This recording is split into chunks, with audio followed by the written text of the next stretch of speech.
What's going on, everybody? Marcus back again. It's been a while since I chimed in with a video. I had been posting some videos of me gaming just randomly and haven't streamed in a while, so I want to apologize for that. Lots been going on lately. Obviously, a lot's been going on lately in the world, but I wanted to kind of come back and do some videos while I had some spare time and while we all have some spare time. And today I wanted to talk about some Guildmaster Raid Leader horror stories that I've had. So stick with me on some of these stories. Some of them need a little bit of a backstory, but I wanted to share with you basically some do's and don'ts of being a guild member and what guild masters are looking for and some of the horror stories that kind of predicated some of these tales. The first story I want to talk about is a guild member of mine wanting to become an officer and how that all played out. I'll give you a slight backstory on the player in general. The player came into my guild during, I want to say, the middle of Warlords of Draenor, and he was not a very well liked guild member. He actually quit the guild after 2 weeks and then came back once his guild fell apart. It wasn't a big deal because we didn't really know him that well, but he became basically the most unpopular guild member that we had, and he was the leader of a clique of players that joined my guild when I was a pretty desperate guild master during the middle of Warlords when no one was playing. No, to all guild masters out there, you will make your biggest mistakes when you're desperate, and this guy's one of them. But this is how this story unfolds. So, as soon as we killed Archimond and we were done with progression in Warlords of Draenor, and basically the expansion was over, about a week before we killed him, he had gone to every single officer in my guild, almost every officer. We had 5 officers. He went to at least 2 or 3 of them and basically began pleading his case as to why he should be an officer in our guild, yada, yada, yada. And all of it was a one-way conversation. He was just basically throwing it out there, throwing his resume. He wants to be an officer. He wants to be an officer. And he was the least popular member of the guild. Nobody really liked him. I didn't even think he should be a member of the guild after this is all said and done. But, if you know Legends Anonymous or anything about the history of our guild, you can check out their YouTube channel and all that kind of stuff. You know what kind of guild we ran. We were trying to be nice to everyone, try to be welcoming community, which we were, which is why a guy like him was allowed to stay for so long. But we ended up calling him into our team speak at the time, and it was my brother and I who was the co-GM, and we had already made up our mind that this guy was not going to be an officer. Like, just, it would be a cold day in hell before we let this guy become an officer. So we, we let him down gently, saying, hey, listen, we're not really looking for any officers. We don't, that's not how we pick officers. We actually ask people to be officers. Certain people, it's not something you can really apply for and, basically get just because you think you deserve it. So as soon as we were done letting this guy down, the first thing that came out of his mouth was, wow, well, I kind of thought it would just be a no-brainer to make me an officer. So let me tell you why this is a horror story. And also, what not to do. The first thing that came out of his mouth was, you guys are idiots for not letting me do this. That was his first response. The second thing that he said was, when you talk to guild members, you kind of sound condescending. So now you've insulted us twice after not getting what you wanted, what you thought you were entitled to, which is an officership in the guild. Which honestly wasn't that big of a deal in our guild. My brother and I pretty much ran everything, and the officers were essentially just people we would confide in for tough issues, things we couldn't talk to the whole guild about, right? If there was some type of issue, some type of thing we were kicking around, some idea, we would kick it around with them first. It wasn't something really major. So as soon as we're, kind of done, trying to let this guy down, and he starts calling us condescending and that it was a no-brainer that we should have picked him up, he starts basically berating us, saying that, you and your officers are like a boys club, and, you guys need to be more open with the guild and blah, blah, blah, blah, blah.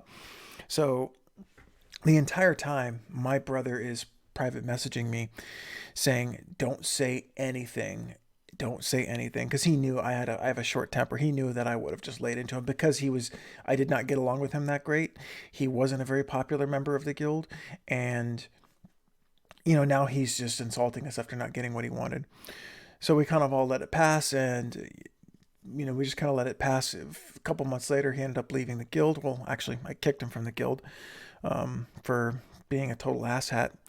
But a couple of things I want a lot of people to learn from this story is, if you want to be an officer in a guild, the first thing you should do is find out how officers were selected in the first place and find out what the guildmaster is looking for. Guildmasters love it when members of their guild come to them and say, what can I do to step up and show leadership in this guild? What are some things I could do? Little things that I can do, yada, yada, yada. He did none of this. He basically thought he was entitled to the job, and then when we didn't give it to him, he whined like a baby. At that point, you've lost all credibility. But like I said, those are some do's and don'ts, right? The moral of the story is, do your research, be humble, and if you don't get what you want, don't whine about it, because at that point, we were already like a 100%, this guy would never be an officer in our guild. And then afterwards, my brother's a very nice guy, but afterwards he sends me a private message basically saying, where did this guy come from? He was like, I don't want anything to do with this guy. I don't want to talk to him anymore. Like, you deal with him, basically. I can't remember if that's exactly what he said, but he was basically like, I'm kind of done with this guy. And now it was like 1,000%. Like, not only do we not think that you're an officer, we don't even know if we want you in our guild anymore. So that's one horror story. The second horror story, actually not really a horror story, but are some things to kind of keep in mind, is a lot of guild masters and raid leaders, what we're actually looking for out of our guild members is consistency and teamwork. Those are really the only things we really look for out of our guild members. If you think about a guild, right, especially in World of Warcraft or in any other MMO, there's really only anywhere from 15 to 25 people in that guild, right? There's only 15 to 25 people in that guild, and out of those 15 to 25 people, maybe 3 or 4 at best have any real power, right? So guild masters and raid leaders are looking for soldiers. We really are. Most of the time, any good guild master or raid leader already has their lieutenants, their officers lined up. They already have people that they trust, right? Unless people start cycling through, is there a lot of turnover in officership? Not that often, right? What we're looking for is good soldiers, right? And you can't be a good leader without being a good soldier, or you can't really produce if you're not a good soldier. And being a good soldier means consistency. We know who shows up to raid and who doesn't. We know who is putting forth good effort and who doesn't. And we know the types of personalities that we don't like. I can't speak to all, but some guild masters don't care how high of a DPS you are. If you're a dick, if you make the game enjoyable, we don't really like you all that much. And that was something that the person who wanted to become an officer in my guild, that was something that he did. He could DPS pretty well. He had talent. He could DPS pretty well. But his attitude was so bad that we didn't want nothing to do with him. We'll take the guy who's like a 80% parser, but who keeps his mouth shut, shows up to every raid, and never does this stupid shit. We'll take 10 of those guys any day over a 95% parser who can't keep his mouth shut. So I know I'm kind of rambling and kind of ranting and raving on, but this is just kind of stuff I was thinking about and wanted to put on video just to share with anybody. If you guys have any stories or any other things you'd like to hear, let me know. But I guess I'll end it with another quick kind of tidbit about my experience. It's been a long time since I've built a guild master and a raid leader, and it looks like the time of guilds in WoW are coming to an end. Things are slowing down. My video that, if you're on this channel, you can see that organized raiding is slowly dying. It's getting even worse now if you look at the numbers. But I think that it can be saved in a very small scale. And the one thing that I want to say is, and I want to kind of provide this in some way, shape, or form on this channel or anywhere on my Twitch channel, anywhere else, is we need more people to actually step up and be guild masters and raid leaders. There's not a lot out there, and I don't, believe me, the reason is because of the bad experiences that we have.